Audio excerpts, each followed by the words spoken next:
Thank you, Provost. That was extraordinary. I'm not sure I have much to add, I'm afraid, but I'm going to.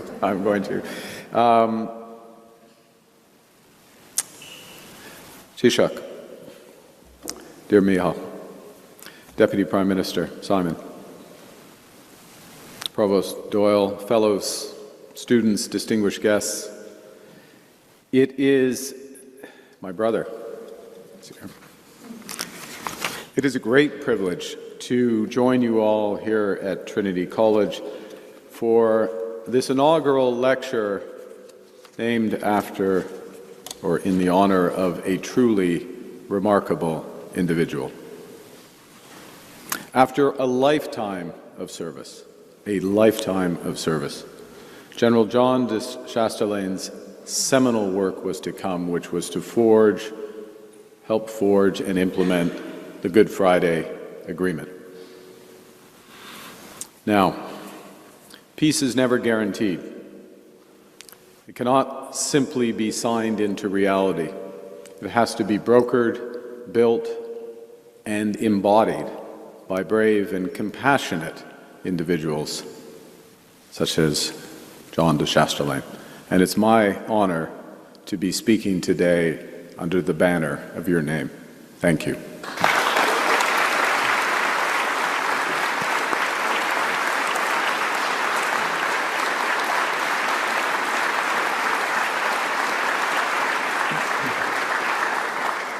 And it is my honor to be here at Trinity College Dublin, much more than a university. A veritable wellspring of ideas, inventions, and, as we just heard from the Provost, enduring moral clarity. Some of the world's greatest contributions to science, art, literature have their roots here. Trinity alumni invented the steam turbine, the modern stethoscope, pioneered radiotherapy, linear algebra, coined the term electron, introduced the world to Count Dracula and Dorian Gray, Gulliver and Godot, who should be here any minute. There you go, that's my joke. Trinity students today, the graduates you'll soon welcome in this great hall, are building on this legacy, and as the Provost just underscored, Canadians are sharing in this quest. And for their benefit, I will say a few words in our other official language.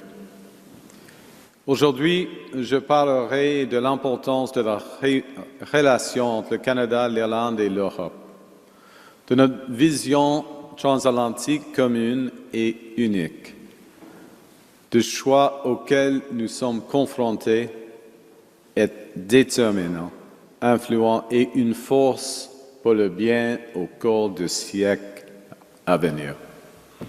Et de l'impératif qui est le nôtre, bâtir avec ambition et bâtir ensemble, guidés par nos valeurs et notre perspective commune. Canada and Ireland are transatlantic nations.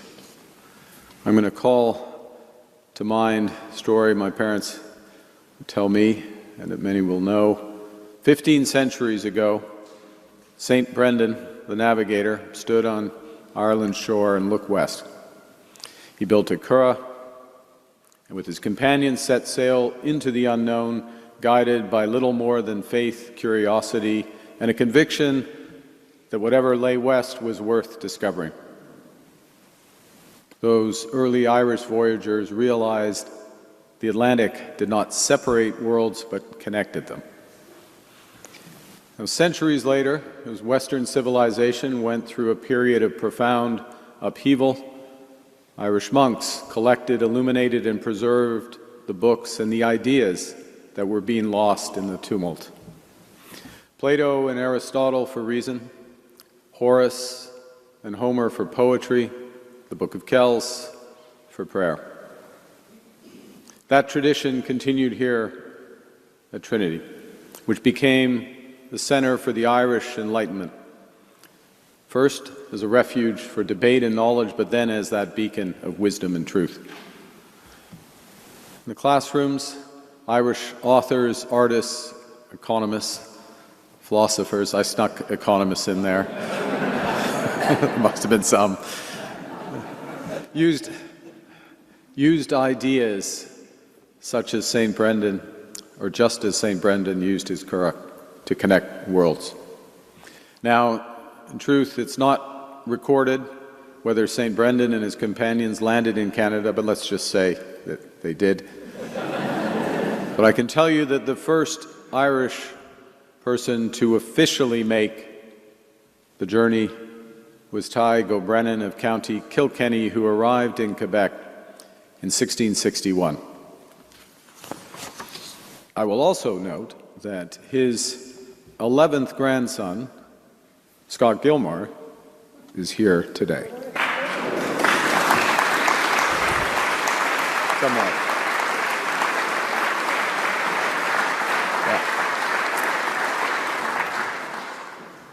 Well, Brennan was followed by waves of migration as the Irish became one of Canada's largest communities. They didn't inherit, or they didn't land on a country that had been completed. They helped build it into the strong and proud nation it is today. The Irish revolutionary Thomas D'Arcy McGee became a Canadian father of Confederation, a contribution we've memorialized by putting his name on the pub next to my office. Very handy. It's easy for me to remember that one. John McCall, alumnus of this college, became the University of Toronto's second president and the person who shaped that great university's early years and set the very high bar for its ambitions. Louise McKinney, whose family emigrated from County Cavan to Alberta, became the first woman elected to a legislature in the British Empire. Irish labourers built one of Canada's first nation-building projects, the Rideau Canal, which I cross on my way to Parliament every day and on which locals skate every winter. With each decade, each passing century, our relationship between our countries has become stronger. And today, our two nations have never been more connected by the Atlantic, by blood, by ideas, by commerce. As an economist, I have to give you some figures. Over the last decade, our trade has grown, as the Taoiseach knows, by 150%. Canada is now Ireland's fourth largest trading partner outside of the EU. Over 75 Canadian companies operate here with over 26,000 employees. Irish companies employ over 30,000 people across Canada. Every year, almost 500,000 journeys are made between Canada and Ireland as students, tourists, entrepreneurs, and friends bring our nations closer together. We shouldn't be surprised by this. St. John's, Newfoundland is 1,700 kilometers closer to Ireland than it is to Vancouver. It takes 3 hours less to fly here. We're more than partners, we're family, brothers and sisters, literally and figuratively. Our troops have served together on peacekeeping missions from Cyprus to East Timor. Our scientists have made discoveries together in quantum physics and geology, and more are promised, as we just heard. We share the fundamental values of sustainability, inclusivity, solidarity, and dignity for all. We're both proudly bilingual nations. And we care about our economies, but we're passionate about building strong economies as a means to just society. Just society where we take care of the vulnerable. Just society where you can love who you want to love. Just society where everyone can be their entire selves and all have a chance to thrive. So with this common history, with these shared values, we have developed a unique worldview, transatlantic worldview, if you will, rooted in a simple but profound conviction that we are stronger when we are connected, that our prosperity grows when it's shared, and that we are the stewards of our lands. Trinity alumnus Edmund Burke describes society as a partnership between those who are living, those who are dead, and those who are yet to be born. Long before globalization, Burke understood that societies thrive not in isolation, but through webs of connections, obligations, responsibilities, and trust, stretching across borders and across generations. And at times that means adapting and improving institutions while we preserve what is still working. It also means building with speed, scale, and ambition while remaining anchored in our values. And for Canada and Ireland, it means harnessing our deep relationships as sources of strength. And this is an urgent task now, because the world is changing rapidly. Ireland and Canada are navigating a global rupture, not a quiet transition. The post-Cold War world of rules-based order is breaking down. Multilateral institutions have weakened. Economic integration, from which we have benefited, is being weaponized. The international trading system, which we've relied upon for decades, is under threat. And at the same time, new technologies from artificial intelligence to cyber and quantum are changing the nature of war, the structure of economies, and the possibilities of human advancement. Climate change is no longer a warning, it's here. Last month, as you know and you felt, Ireland experienced its hottest May on record. In Canada last year, forests larger than Ireland burned in the drought and heat. Global conflicts are expanding and evolving. They're more than kinetic, as horrible as that is. They're economic, they're social, they're technological. Canada, Ireland, and Europe are increasingly and more immediately vulnerable to once distant threats. And I suggest that amidst this change, amidst this disruption, Canada, Ireland, and Europe can be pivotal, powerful, and purposeful, a force for good. Pivotal because we are the most connected region in the world, to each other and to others. Canada has 16 free trade agreements with 51 countries, covering 1.5 billion people, 2/3 of global GDP, and we're on course to double that market access this year. The EU maintains preferential access to over 80 partner countries, making it the top trading partner for 80 nations globally. Together we are powerful because we have the capacity to act together. Combined, the population is more than twice that of the United States. We have a larger cultural export industry and a more diverse one, I might add, a similarly sized GDP, comparable R&D spend. Our collective defense budget's twice that of China's. We're home to the majority of the world's top 100 universities and over half of the world's Nobel Prize winners. So together, we are one of the largest economic, cultural, technological, financial blocs in the world. But to what purpose? Well, we are and can be a force for good because we safeguard the values of human rights, of dignity and pluralism that our people hold dear.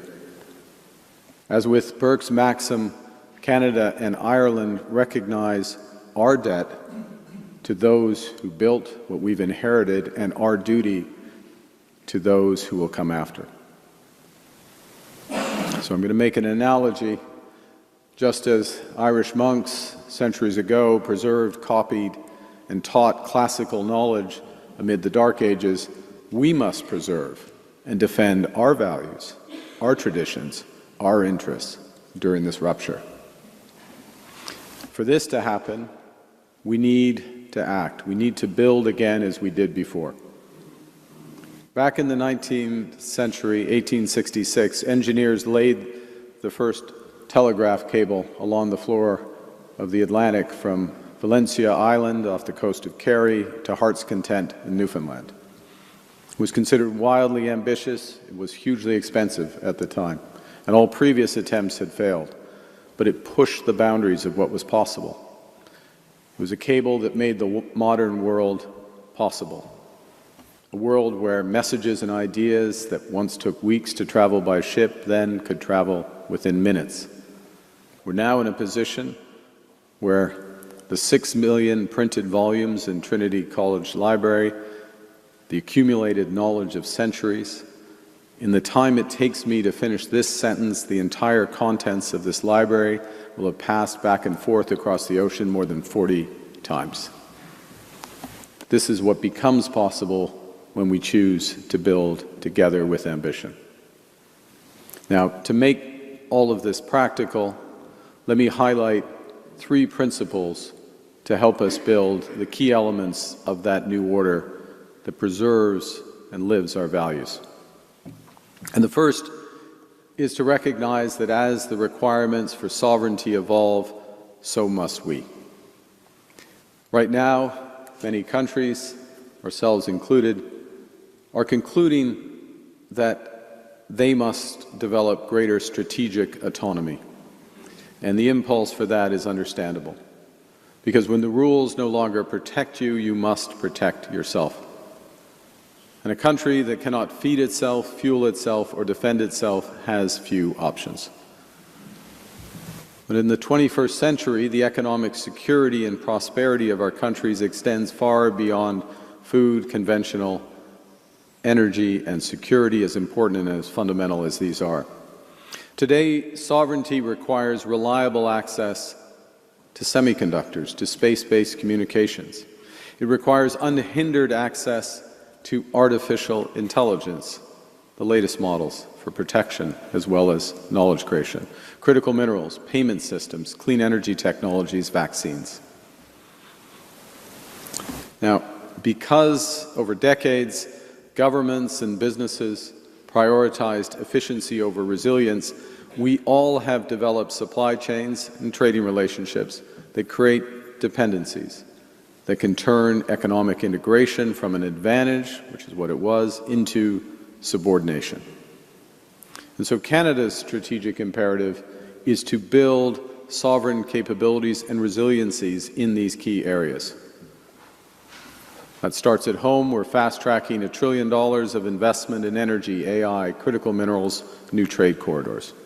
We're investing to double our clean electricity grid. We're investing in quantum. We're building our food security. But we recognize a second principle, that building true sovereignty cannot be achieved in isolation. It requires diversification. It requires partnership. And so we are focused on building a dense web of connections, said another way, ad hoc coalitions that work issue by issue with partners that share enough common ground to act together.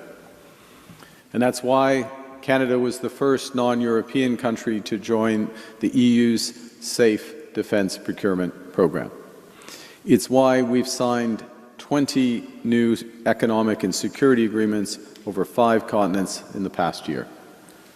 It's why we're championing efforts to build a bridge between the Trans-Pacific Partnership and the European Union, something that would create a trading bloc of 1.5 billion people, a rules-based trading bloc of 1.5 billion people. These coalitions are also there to help solve global problems with a rules-based order that's under threat, the so-called variable geometry. In other words, building coalitions that focus on specific issues, from AI with India and Australia to our critical minerals alliance with the G7 to nuclear energy with South Africa. These are examples of what Canada is doing. The point is that in a world of great power rivalry, middle powers have a choice, which is to compete for favor of the great powers or to combine to create a third path with impact. The nations that invest in their own capabilities and partner with like-minded allies will multiply their strength. They become a more effective bloc to deter aggression, to protect their supply chains, and to realize their core economic interests, and because of the economic interests, their social values. My third point is that Canada and Ireland are exceptionally well placed to seize this moment. We can build across technology, biotech, agri-food, can leverage our strengths, our trust, and our ambition because we share the values and the common history that bind our communities and our businesses together. And because we also know that it's not just what we build, but it's how we build it. We must build inclusively, sustainably, and in solidarity. Together, we can build a more resilient, more prosperous, and sustainable world for our children. A world where a web of connections better prepares us for future shocks. A world that's truly multipolar, where we play a moderating role. And above all, a more humane world that is just, honest, and compassionate.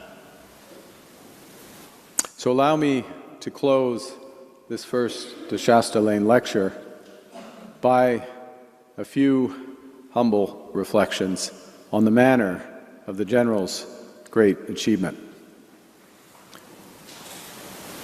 John de Chastelain imagined better possibilities that others did not see. He was ambitious, and he understood the power of connection, of responsibility, and of trust. And for us, gathered here to honor his legacy, this is our charge. We must imagine better possibilities. We must recognize the importance of our shared worldview, of our connections. Weave those connections, the obligations, the responsibility, the trust across borders and generations. And if we do this, we can build together and with ambition, and we can arrive at that future worthy of those who are living, those who are dead, and those who are yet to be born. Thank you very much. Merci beaucoup, and I look forward to it.